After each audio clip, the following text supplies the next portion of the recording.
कहानी एक छोटे से गांव के पास एक घने जंगल की है। गांव में लोग अपनी साधारण जिंदगी जीते थे और जंगल के पास उनका एक छोटा सा आशियाना था।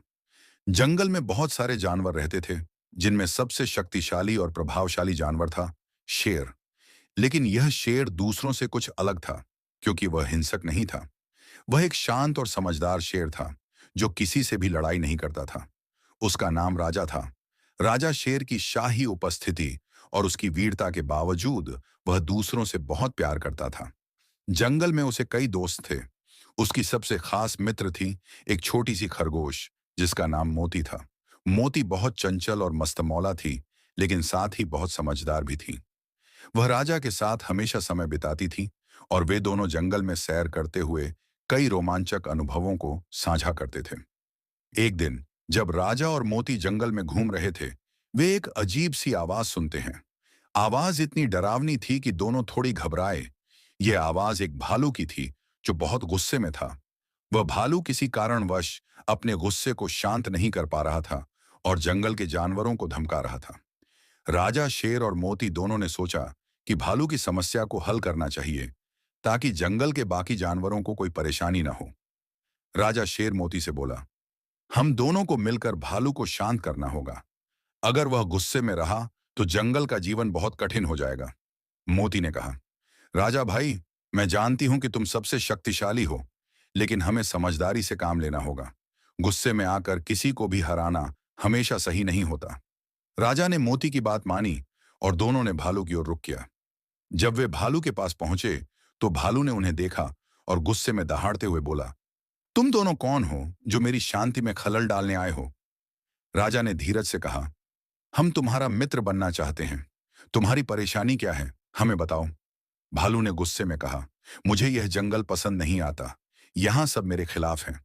मैंने सोचा था कि मैं इस जंगल का राजा बनूंगा, लेकिन ये सभी जानवर मुझे तुच्छ समझते हैं। राजा शेर ने समझाया, भालू भाई, यह जंगल कोई एकल राज का नहीं है। यहाँ सभी जानवरों को समान रूप से सम्मान मिलता है। तुम्हें खुद को साबित करने का कोई जरूरत नहीं है। मोती ने भी चतुराई से कहा, आपको बस अपने दिल से गुस्सा निकालने की जरूरत है। जब तक आप गुस्से में रहेंगे, कोई भी आपको पसंद नहीं करेगा। भालू की आंखों में आंसू थे। उसे समझ में आया कि उसकी समस्या उसका गुस्सा था। वह शांति से बैठने लगा और राजा तथा मोती के साथ बातें करने लगा। धीरे धीरे भालू का गुस्सा शांत हुआ और वह फिर से जंगल के बाकी जानवरों के साथ मिलकर रहने लगा।